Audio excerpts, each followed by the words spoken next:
Hello, everyone, and welcome to this very special bonus episode of Positive Forward Motion. This is your host, Denise Scattergood, and I'm thrilled to be in High Point, North Carolina to introduce you to proud American entrepreneur, businessman, philanthropist, and former U.S. Ambassador to Estonia, Dave Phillips. Dave's life is such an incredible journey that it inspired journalist Mary Bogest to write his biography called Come On America. Today, Dave and Mary both share their experiences and insights about how we can reach out, help our local communities, and bring a divided country together.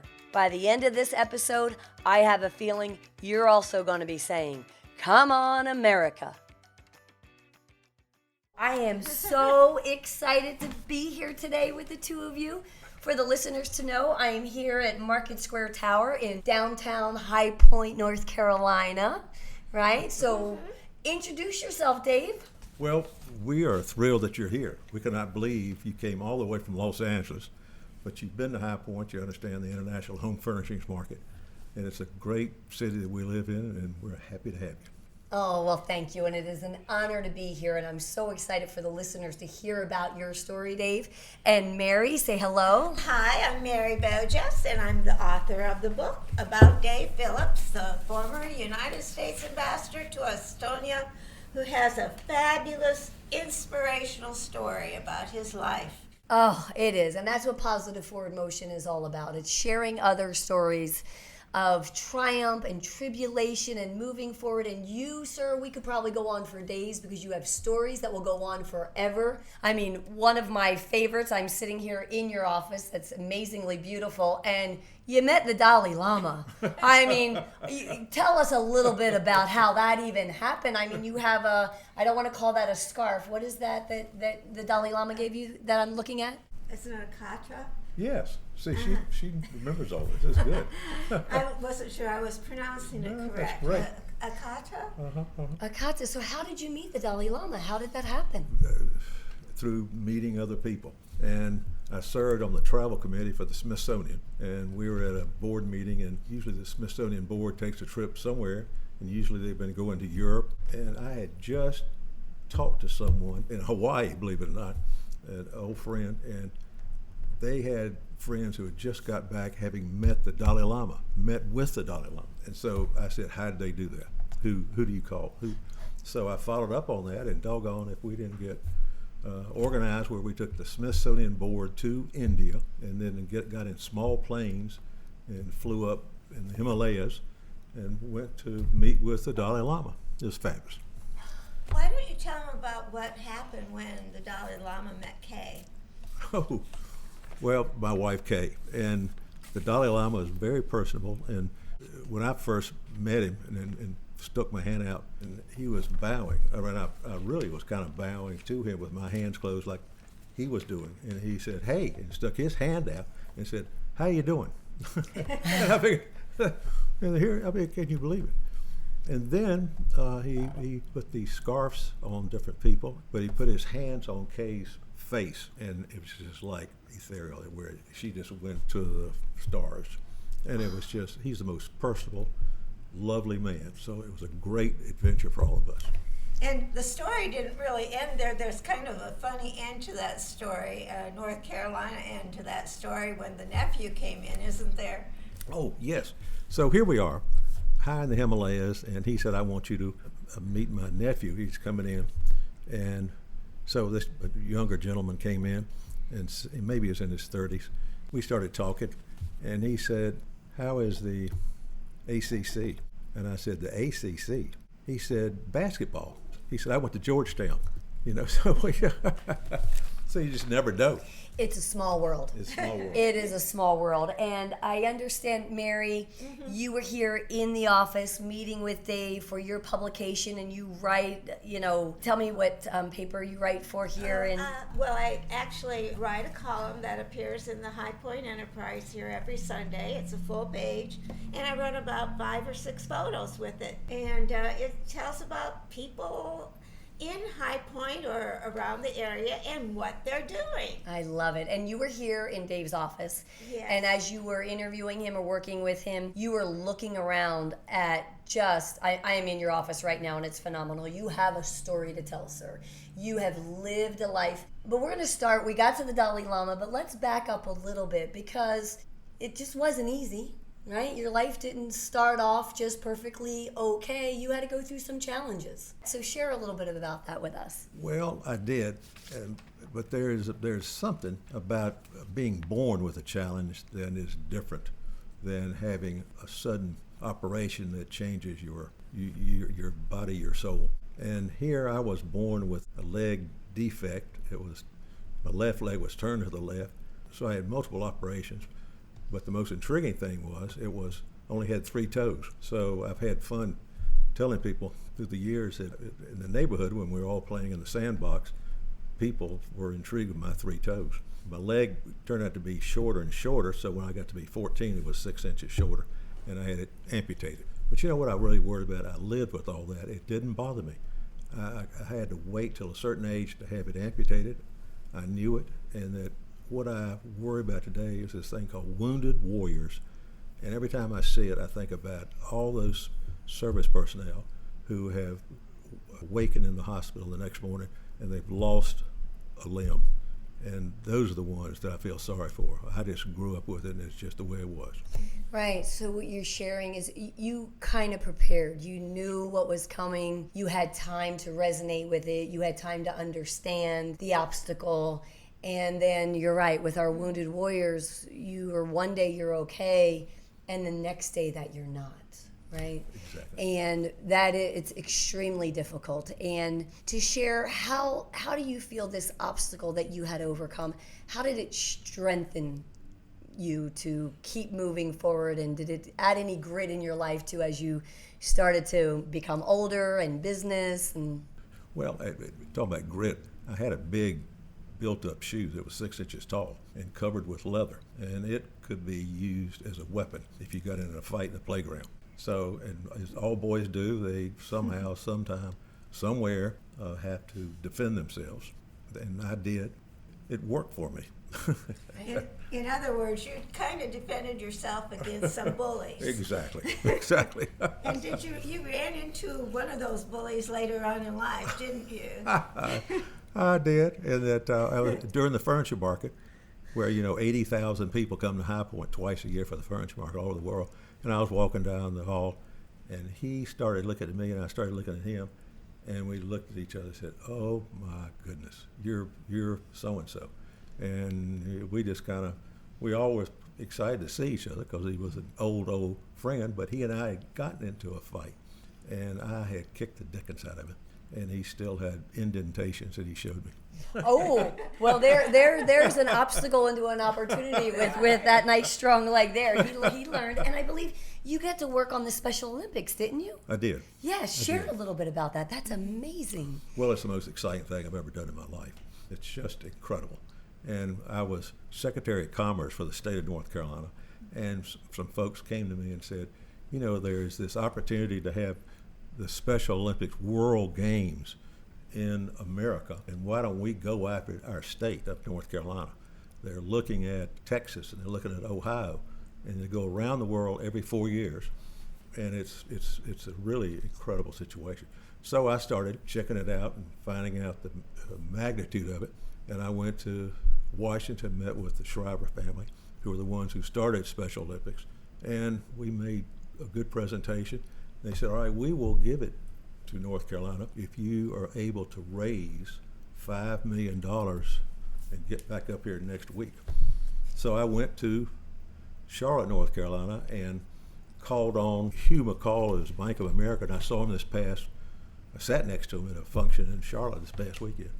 And anyway, he wrote me a check for $5 million from Bank of America, and they became our sponsor. And I raised $35 million other dollars, and it was an emotional event for the state of North Carolina. The whole state pitched in, and the athletes came from all over the world, and they stayed in different towns with families, and so it was an emotional thing for all of North Carolina. Very touching, very successful. just this past May, the Special Olympics of North Carolina honored Dave when they had the Special Olympics opening ceremony, and he actually opened the ceremony. It was really moving. It was a wonderful thing. That is wonderful. So when you were involved in the Special Olympics, was that back in 1999?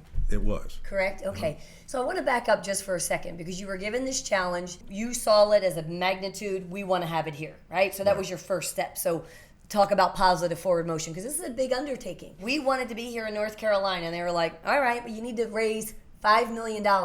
In a week. In a week. Okay? So, boom, you felt it. You went for it. I'm sure you had your moments of how am I going to do this? But you took the step out there. You asked, and it wasn't, your first check was $5 million. Correct. So if that wasn't, as I would call the universe saying, keep on going, and then you kept going, you raised 35. And think of the magnitude, as you shared, of the people and the kids living with others within the community, the lessons and the stories and the things that we're taught to be united. And I understand with the book that you wrote, and Mary wrote the book for you of your story, is you're looking at America now and saying, as we all know, we should be united, not divided. But you have such a passion for that. And throughout your life, there are things that you have done to unite people together. Let's talk about the Special Olympics. And you're talking about Wounded Warrior and how we should all come together. And that's, your stories are helping that. And what is your goal for America? I mean, I know you wrote the book, and as the listeners are listening, like, come on, America, let's fill in the blanks there. Come on, America is the enthusiasm of asking us to all band together, and not for might, but for right. It's just the personality and the attitude and the respect. And I learned a lot about respect for America when I lived in Europe for a couple of years, that people respect America. And we got to respect them. And these are countries from all over the world. So, I mean, we have a lot to live up to, but let's live up to it. Band together, say that again, for... Right, not for might. Right. Yes. Band together. I love it. Band together to do what's right, not for might. And not only can we share that for America, but it starts at home. It starts with banding together as a family in a unity to do what's right, to teach our children what's right. As a business owner, to do the right thing by our clients, to do the right thing by our employees, and do the right thing for one another. Do you feel we've gotten away from that? I do. And it's a perfect time to change all that. It sounds like your show does all that. It's people can communicate so easily today from around the world. So it's the right time, I think, to bring us all together, because the communication is so easy. And there's a lot of communication, of course, that sells and that's divisive. So we've got to understand what's happening in certain sectors. Can I give you another example? Oh, please, yes. Well, we're sitting here in High Point. We're looking out the window, and you can practically see Winston-Salem on the horizon, then you can see Greensboro on the horizon. Well, these three cities in the central part of North Carolina used to compete for jobs and for all kinds of reasons as to people compete. But we decided one day, a group of us in what we now call the Triad, we'd get together and talk about what can we do together. What can we do if the plant or the employer is between cities? Let's work together and say, all right, we will help you in our region, because your employees will come from all three cities and 20 other towns nearby. So we're called the Piedmont Triad, and we named ourselves the Piedmont Triad because it's three cities, and we formed a partnership among the three cities, and our airport is called the Piedmont Triad International Airport. So it's a symbol of us all coming together. Well, that's what it's all about. How long ago did you start that movement? I would say in the early 80s. What would you say was your biggest obstacle to overcome? People said, what are we going to accomplish? What's the purpose of doing all this? And sometimes I thought about it too. We'd meet at 7:30 in the morning at the airport, and all these CEOs would drive in from these cities and they're running these big companies, and we all kind of look at each other and have our coffee and said, all right, what are we going to do to make this? And what surprised me, CEOs, some of them didn't even know each other. They ran major operations, and they would sit across the table and say, well, I've always wanted to meet you. And they were 15 miles apart. So all that, just people getting to know each other. And coming together in collaboration, not competition. Together we are stronger. And to share that CEO and the other CEO, they're going through the same challenges. We have employee challenges, and you have running your company challenges. And then sometimes you find the common ground of family and family challenges, because at the end of the day, we're all human. We're all human. Yeah, exactly. So for you to have that vision and that foresight to say, I don't know what's going to happen, but I believe we all need to come together for a common good. And now look, how many years later, and everyone's working together as a great team. High Point in this area is flourishing. Very much so. Very much so, and it's diversified. See, High Point was known as the furniture capital of the world, which is great, and it's because of the showrooms here. 11 million square feet of showroom space in downtown High Point. 11 million. That's 5 Empire State Buildings. It is phenomenal. And right here in America. And right here in America. It's right here in America. Largest showroom complex anywhere in the world. It's 11 million. 5 Empire State Buildings are right here that you're looking at. Downtown High Point. How many times since you've been in this business have you had the fear of us losing all of this business and textile and all of this to other countries? Well, my entire life. My father was in the textile business, and he was in the showroom business, and so people I grew up with, we've all been in the industry somehow, somewhere. And so it's been the talk of the town for generations as to other markets popped up in almost every major city. The original market that brought everybody together was the Merchandise Mart in Chicago, a fellow by Joseph Kennedy in the 30s, that building, and that's Jack Kennedy's dad, and that's he had the fabulous Merchandise Mart outside the city. The building is still there, but it's used for other purposes. So it was Dallas, Texas, Atlanta, Los Angeles, even San Francisco at one time had a market. And it's because they were convenient to their region of America. You didn't have fancy flights like you do today. Like you said, you're getting ready to fly back to Los Angeles this afternoon and flew in yesterday. It's amazing. Well, see, we just pop all over the world. But back then, it was hard to get from. And my father used to take the train to go to Chicago market. I used to take the train going to the Chicago market. So now, because of this, High Point has flourished. Winston-Salem has flourished because they have diversified. They were known as hosiery and tobacco manufacturing, Reynolds Tobacco. But they've all diversified. And then Greensboro was known for Levi's. Oh, Levi's. Yes. Cone Mills, Burlington Industries. So we've all had their personalities, but now we're all working together and we're all very diversified. Right, working together, diversified, and growing.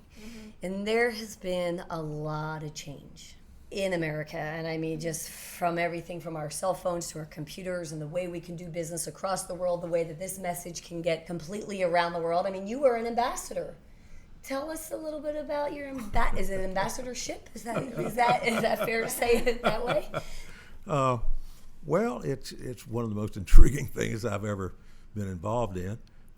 I was asked to be ambassador to Estonia, and Estonia was one of the satellite countries of the Soviet Union, and it was a tragic occupation. It had been occupied by the Germans, the Nazis, for a generation or two, and then it became occupied by the Soviets. So when I arrived in Estonia that night, when we got off the plane, there was a riot going on downtown, and the riot was the Russians were taking down a statue. Well, the Russians got upset. About 1/3 of Estonia Russians. They got upset because a statue was being taken down of a Russian soldier downtown that had been a prominent part of the city. So this riot was over that where the Estonians wanted it taken down, the Russians did not. The next day is when the first cyber war took place in the world, and Estonia was probably the most high-tech. That's where they created Skype and all kinds of things. It's a very, very high-tech country. and the Russians tried to shut them down from all their capabilities. And so it was a very tense thing for a couple of weeks. But anyway, after that really gave me an opportunity to be in the middle where I could really understand the Russians, where I could understand NATO. So I got to know people and get involved very quickly. It seems to me as it unfolds and I hear your story that is your gift. You have a gift of getting in the middle and bringing all sides together in a sense, and being diplomatic and figuring out how you can connect the dots so that we can all move forward in a positive forward motion direction. Yes, he really does. I love to watch him when we're in a room in a social situation. He's the one that goes around and shakes every single person's hand and introduces himself, whether he knows him or not, whether the other person is like him or not. And that's what I think we should do too in our neighborhoods. You know, so many times now in the new houses, we spend time in our backyards. We don't have the front porches anymore, so oftentimes we don't know our neighbors even. And Dave, when he is in a situation, whether somebody is like him or not, and that's what America needs, is we extend our hands to others who are like us or different, and that is essentially what Dave does, whether it's in business or in social situations. And oftentimes when he's in social situations, his wife Kay will say, well, where is Dave? Well, he's off talking, but shaking hands with everybody, and it's really interesting, and it's really what it would be great with neighbors and everyone is extending our hands to one another. I could not agree more. And as Dave is unfolding and sharing, you know, how this message gets around the world, but how you help to collaborate here in High Point and bring the Piedmont area together, I had the same thought, Mary, and my brain was like, well, these are the same things that we need to do with our neighbors. These are the same things that we need to be able to do when we're walking down the street and we say hello to one another and we shake a hand, whether the person is a person of stature or not, whether we're different political lines. We are still humans. We are on this earth together. We are looking to move forward together. And I have to ask, how does one get asked to be the ambassador of Estonia? How back up a little bit, how does that even happen? I'm intrigued. Well, Condoleezza Rice, she had heard that I had gone to school in Russia.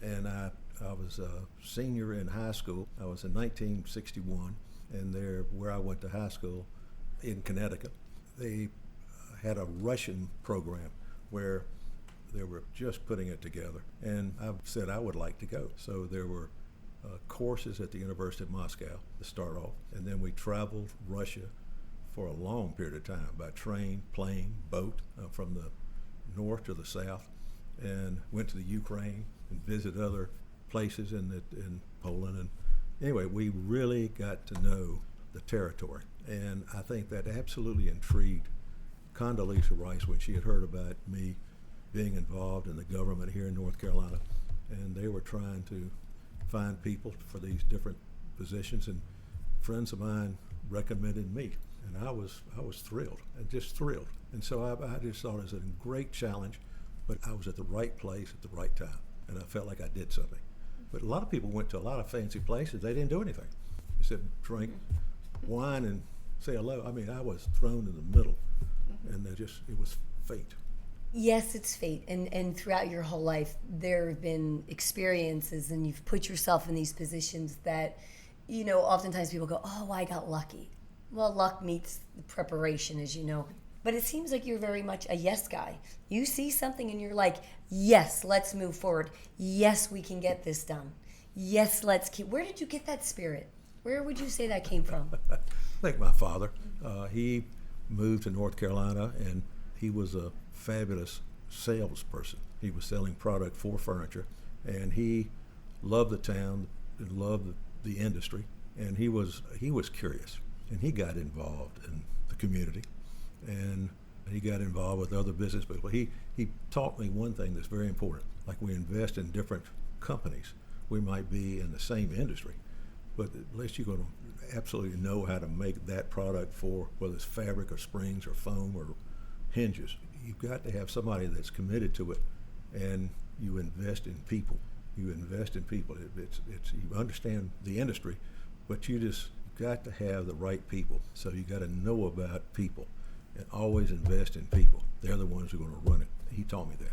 Well, in this day and age with digital and the non-connection that we can have with people, it's a good reminder for everyone that people, let's connect with one another. And that great message of, yes, we can connect around the world, as this podcast is great that it gets listened to around the world. But when you wake up tomorrow to walk out your front door, my neighbors and I, we always take in each other's trash cans, right? It's a nice little thing that we do.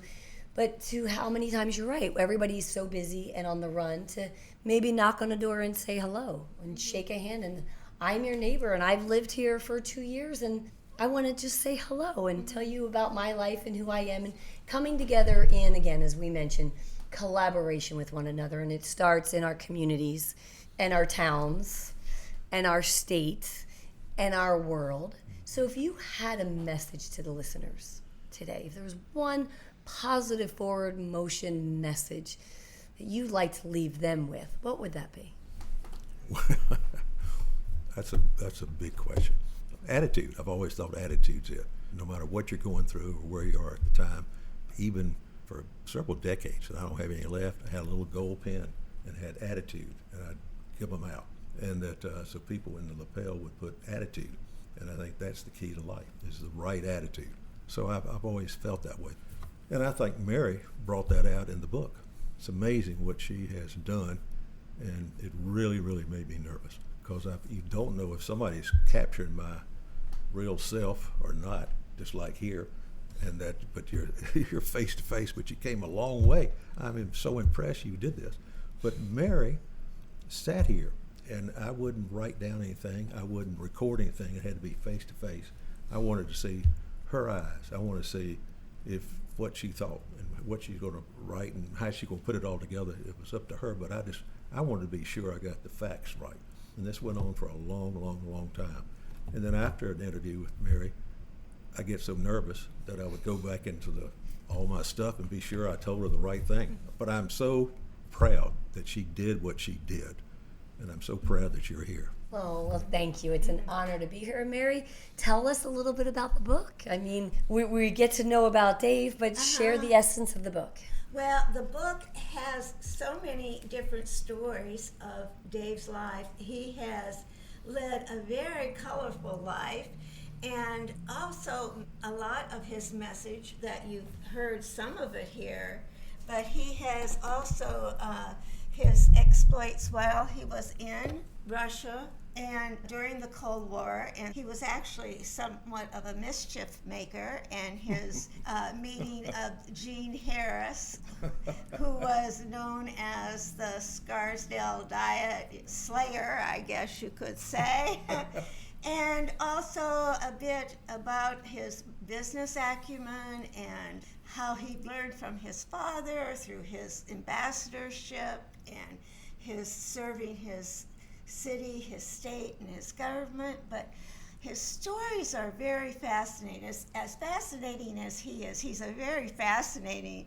fella, and I've just really, really enjoyed every minute that we spent together working on this book, and everybody has really enjoyed reading it. And I should add, he was awarded the Choate Seal, and the first winner of that seal was John F. Kennedy. So he's in good company. Tell us about the Choate Seal. What is that exactly? Well, the school that he went to in Connecticut for his high school years was Choate in Connecticut, and this is to recognize an alumni of Choate for a high achievement. And the first one given was to John F. Kennedy. And Dave also received this award, so it's a highest honor. Very, very high honor. So I was very proud to be able to write this book, Come On America. Oh, Come On America. I have the book, and I'm so excited. I know I have some copies that I'll be able to give away to the listeners, and we'll have a contest. But when I finish reading the book, Dave, what's my takeaway? What do you want me to feel and do from when I get done reading your book? Go say hello to your neighbor and say hello to the first person you see on an elevator. Just get to know people. It's amazing. People are so nervous around other people. Thank you so much for joining me today. I hope you feel as inspired and patriotic as I do. We're going to be giving away 2 signed copies of Come On America, so hop on over to denisescattergood.com where you can enter to win. And please remember to help us spread the positivity by sharing this podcast. And I'm going to leave you with this lyric from Pink Floyd's song, Hey You. Hey you, don't tell me there's no hope at all. Together we stand, divided we fall.